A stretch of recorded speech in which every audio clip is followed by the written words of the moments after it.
नमस्कार।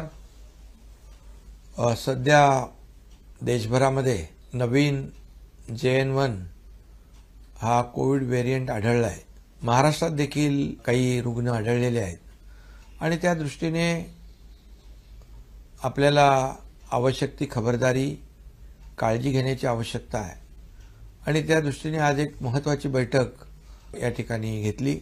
यामध्ये सार्वजनिक आरोग्य विभाग, वैद्यकीय शिक्षण विभाग, दोन्ही मंत्री, मुख्य सचिव, संबंधित सचिव, विभागीय आयुक्त आणि जिल्हाधिकारी असे सर्वच अधिकारी होते आणि यांना मी सूचना दिलेल्या आहेत, निर्देश दिलेले आहेत की जी आपली कोविडची पूर्वीची यंत्रणा जी आहे, मग आयसोलेशन बेड असतील, ऑक्सिजन बेड असतील, ICU बेड असतील, व्हेंटिलेटरचे बेड असतील, PSA प्लांट असेल, ऑक्सिजन प्लांट असेल, त्याचबरोबर RT-PCR लॅब असतील, या सर्व ज्या यंत्रणा आहेत त्या अलर्ट ठेवण्याच्या सूचना दिलेल्या आहेत। त्याचबरोबर इलेक्ट्रिक, स्ट्रक्चरल आणि फायर ऑडिट करण्याच्या देखील सूचना मी दिल्यात। औषधाचा साठा व्यवस्थित आहे की नाही ते देखील तपासण्याच्या आणि औषध साठा देखील व्यवस्थित ठेवण्याच्या सूचना या ठिकाणी दिलेल्या आहेत। त्याचबरोबर काही लोकांनी वॅक्सिन घेतलं नसेल त्या कोविड वॅक्सिनेशनचं देखील ड्राईव्ह या ठिकाणी घेण्याच्या सूचना दिल्यात, जेणेकरून आपली यंत्रणा पूर्णपणे फुलप्रूफ तयार असली पाहिजे आणि सार्वजनिक आरोग्य विभाग आणि वैद्यकीय शिक्षण विभाग दोन्ही यामध्ये विभाग काम करतायत, अलर्ट आहेत, मॉकड्रिल देखील झालेलं आहे आणि त्यामुळे ही जी सिस्टीम जी आहे ही सिस्टीम अद्ययावत करण्याच्या आणि मॉनिटर करण्याच्या सूचना आजच्या बैठकीमध्ये पूर्णपणे मी संबंधितांना दिल्यात। मला वाटतं ही आपली यंत्रणा पूर्णपणे अलर्ट आहे आणि काही त्याच्यामध्ये आणखी सुधारणा करण्याची आवश्यकता असतील त्याही सुधारणा संबंधित विभागाच्या माध्यमातून केल्या जातील, परंतु या ठिकाणी कुठल्याही नागरिकाची गैरसोय होणार नाही अशा प्रकारच्या सूचना आजच्या बैठकीत दिल्यात। हा व्हेरिएंट माइल्ड असला तरी सुद्धा झपाट्याने पसरतोय, त्यामुळे ज्यांना अशा प्रकारचे सिम्पटम असतील म्हणजे सर्दी, खोकला, ताप, तर त्यांनी गर्दी टाळली पाहिजे, गर्दीपासून आयसोलेट झालं पाहिजे आणि गर्दीच्या ठिकाणी देखील लोकांनी काळजी घेण्याची आवश्यकता आहे।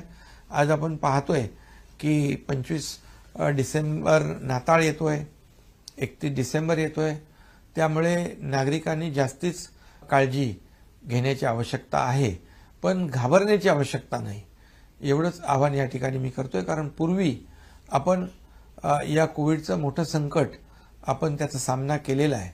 मोठ्या प्रमाणावर या अनपेक्षित संकटामध्ये सर्व टीमने काम केलंय, मग त्यामध्ये डॉक्टर असतील, नर्सेस आहेत, त्यामध्ये पोलीस यंत्रणा आहे, NGO आहेत, संपूर्ण प्रशासन आहे, याने एक टीम बनवून काम केलंय। टास्क फोर्सने आपल्याला मोठी मदत केली आहे आणि म्हणून आपल्याला त्याचा पूर्वानुभव पूर्णपणे चांगला आहे।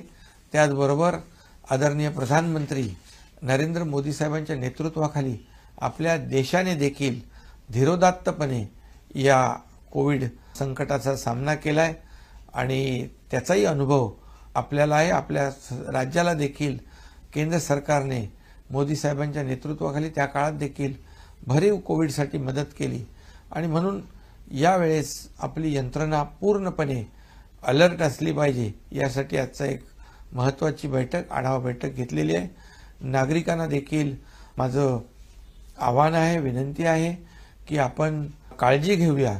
गर्दीच्या ठिकाणी अधिक काळजी घेण्याची आवश्यकता आहे, पण पुन्हा एकदा मी सांगेन की काळजी घेण्याची आवश्यकता आहे, परंतु घाबरण्याची आवश्यकता नाही, कारण याचा सामना आपण व्यवस्थित करू। माझी विनंती सोशल मीडिया आणि मीडियाला देखील आहे, प्रसार माध्यमांना देखील आहे की लोकांमध्ये कुठल्याही प्रकारचं संभ्रम, भीतीचं वातावरण निर्माण होणार नाही, यासाठी आपलं सहकार्य अपेक्षित आहे। कारण आपण सगळ्यांनी मिळून एक टीम बनून हे नवीन आलेला जो काही JN1 व्हेरिएंट आहे त्याला परतवून लावू आणि कोविडपासून आपल्या राज्यातल्या नागरिकांचं रक्षण करू। धन्यवाद।